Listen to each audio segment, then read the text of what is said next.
yang bisa jawab 6 profil pelajar Pancasila? Saya, Pak. Ya, Alexa. Beriman, bertakwa kepada Tuhan Yang Maha Esa, dan berakhlak mulia. Mandiri, bernalar kritis, berkebinekaan global, gotong royong, dan kreatif.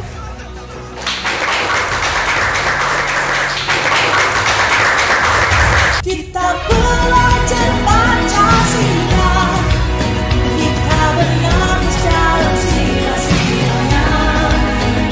Kita belajar Pancasila, ayo kita jaga Indonesia.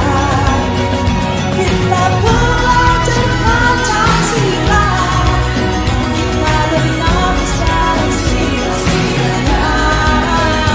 Kita belajar Pancasila, ayo kita jaga Indonesia.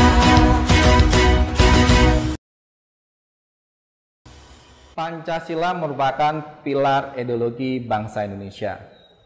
Nama ini diambil dari bahasa Sangsekerta. Panca artinya 5, sila artinya prinsip atau azas. Apa jadinya bangsa Indonesia tanpa Pancasila? Seperti kapal tanpa kompasnya, tidak tentu arah.